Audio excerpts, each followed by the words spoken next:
Olá, pessoal! Continuaremos nosso estudo sobre as bactérias. Nesta semana, nós falaremos sobre fatores de crescimento, crescimento bacteriano e matemática aplicada ao crescimento bacteriano em um material extra, caso você queira revisar este conteúdo. Bom, o que significa o crescimento microbiano? Você pode entender que seria o crescimento do tamanho das células ou pode entender que seria o número de células. Os dois não estão errados, mas para nível de estudo de crescimento, nós consideramos que o crescimento microbiano significa o aumento no número de células, pois o crescimento de cada célula em si, em volume, é muito insignificante em relação à velocidade de crescimento e multiplicação das células. Elas crescem em uma quantidade tão rápida que em poucas horas pode ser possível você visualizar um conjunto de células denominadas unidades formadoras de colônia que são possíveis de serem visualizadas a olho nu. Essas placas e essas técnicas nós veremos no final da disciplina. Os fatores de crescimento podem ser divididos em dois grandes grupos, os físicos e os químicos. Entre os físicos, nós podemos citar temperatura, pH, pressão osmótica. Químicos, as fontes dos principais elementos, como carbono, nitrogênio, enxofre, fósforo e oxigênio, a presença de elementos traços, fatores orgânicos de crescimento. Lembrando que toda versão, ou seja, todos os micro-organismos patogênicos, tá? As bactérias principalmente, as bactérias patogênicas, elas são muito mais sensíveis em todos os parâmetros e necessidades em relação às bactérias que não são patogênicas. Nós começamos a falar na última aula sobre temperatura e aqui falaremos com um pouco mais de destaque. A temperatura é um fator ambiental extremamente importante, tá? Existem micro-organismos que se multiplicam em faixas amplas, desde os que se multiplicam em refrigeração até os que se multiplicam em temperaturas de 90, 100 graus. Mas a maioria dos micro-organismos, elas conseguem crescer bem às temperaturas ideais para o corpo humano. Mas por que a temperatura vai influenciar tanto nesse crescimento? Porque, como é sabido, as reações químicas, as reações bioquímicas também, que vão gerir o metabolismo microbiano, elas dependem da temperatura, ou seja, a velocidade dessas reações depende da temperatura. A grande maioria das reações, quanto menor a temperatura, mais devagar essa reação ocorre, tá? Então, a temperatura ela vai influenciar tanto no ritmo como na quantidade do crescimento, pois ela vai influenciar na velocidade dos processos metabólicos. Essa imagem nós já vimos na última aula, mas vou revisar aqui. Ela mostra a relação entre a velocidade de crescimento e a temperatura e destacar aqui, todo micro-organismo tem temperatura mínima de crescimento, temperatura máxima e a temperatura chamada ideal. Esses valores não são muito rígidos, tá? Porque temos uma grande quantidade de micro-organismos e se torna muito difícil você categorizar especificamente. Mas os valores, eles são específicos para cada espécie ou para um grupo de espécies dentro de um gênero. Uma observação que eu queria dar é, por exemplo, destacando aqui a parte só dos mesófilos. A faixa de crescimento dos mesófilos, nesse exemplo, de uma forma mais generalizada, nós temos que ela vai de 10 até com o máximo próximo de 50. Porém, a faixa de crescimento ideal, a faixa ótima, ela não é uma média aritmética, tá? Desse valor aqui. Ela é um pouco mais deslocada para o valor da temperatura máxima de crescimento. E após atingir essa temperatura ótima, temperaturas acima da temperatura ótima, ocorre uma queda drástica e bem rápida do crescimento microbiano. Então, as bactérias, especificamente mesófilas, classificadas como mesófilas, elas vão crescer de muito mais rápido nas temperaturas por volta da temperatura ótima. Toda vez que você for classificar ou for ver as características de um micro-organismo, ele vai falar ele é um mesófilo, é um psicrófilo, ele é um termófilo, ele é um hipertermófilo. Então, você já tem noção de que mais ou menos que faixa de temperatura esse micro-organismo vai crescer. Aqui, por exemplo, nós temos as classificações principais. Os psicrófilos, eles crescem de 0, com um ótimo próximo de 15, mas eles são muito sensíveis a temperaturas acima de 25 graus.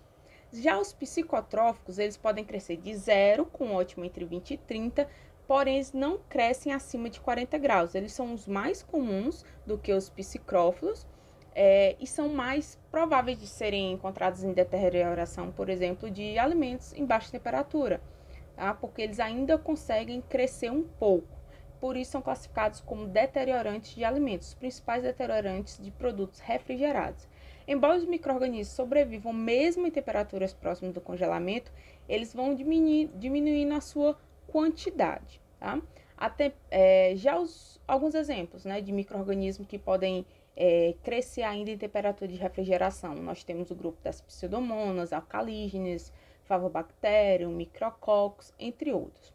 Já os mesófilos, eles são um grupo de bactérias que tem uma temperatura ótima, entre 25 e 40, e são o grupo de micro-organismos mais comuns que existem. Eles vivem principalmente dentro de corpos de animais, e sua temperatura ótima ela é próxima da temperatura ótima do hospedeiro.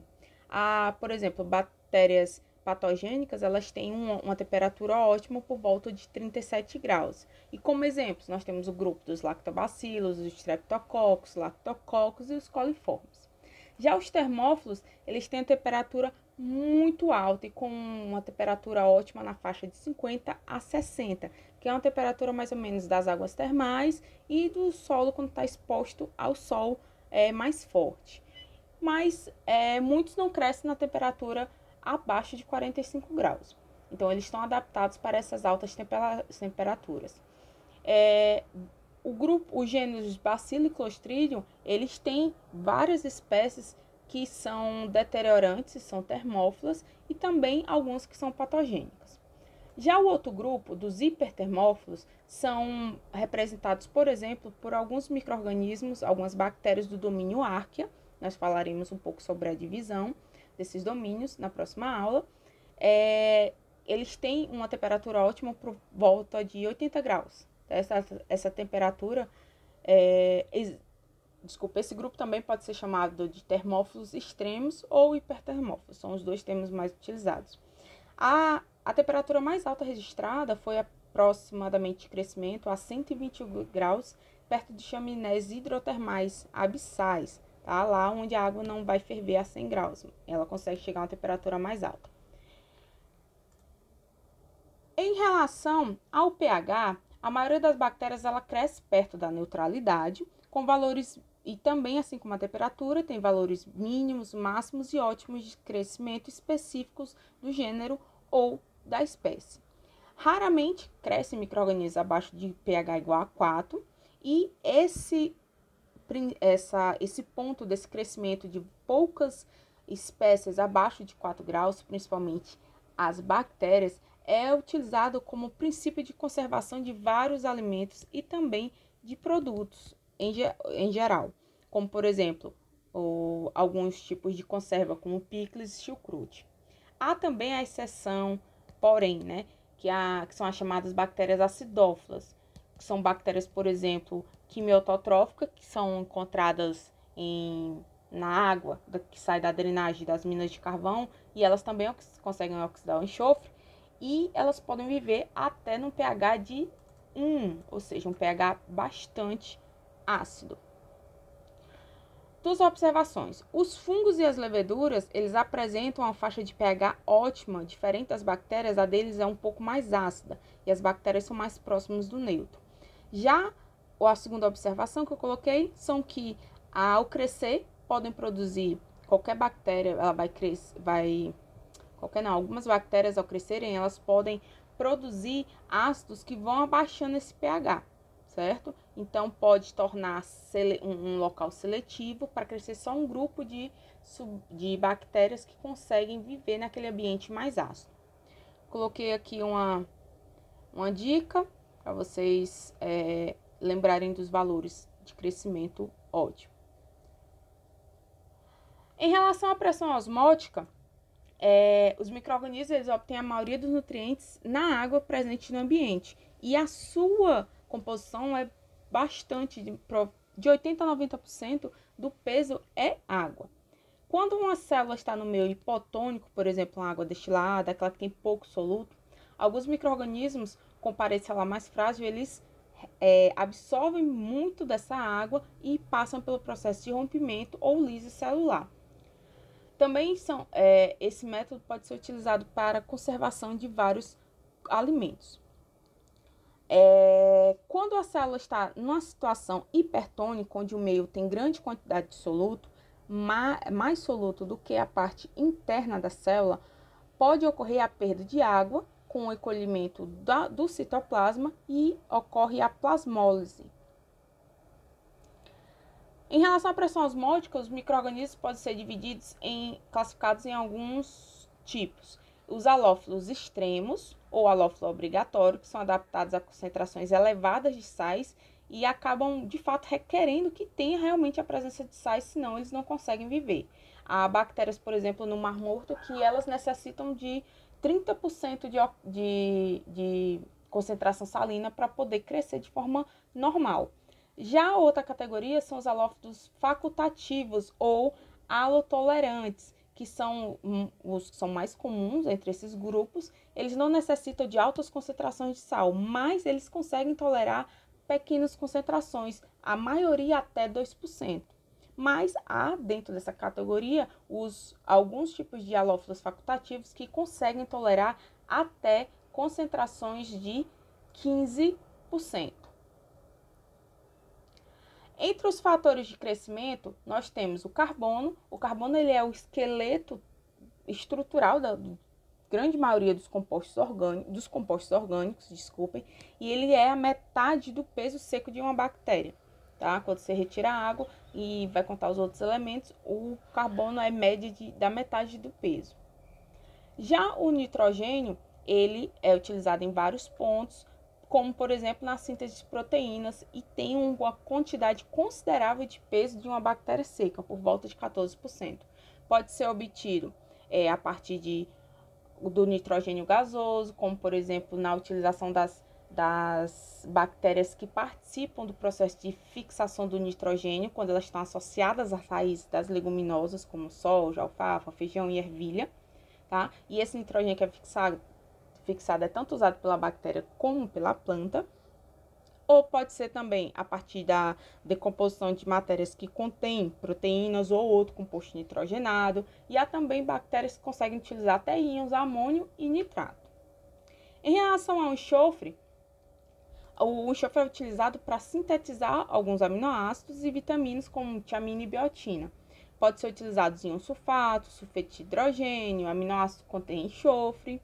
Já o fósforo, ele é utilizado para produção de ácidos nucleicos, fosfolipídios das membranas e também está presente na molécula energética de ATP. Já o potássio, o magnésio e o cálcio são bastante importantes por serem cofatores de enzimas.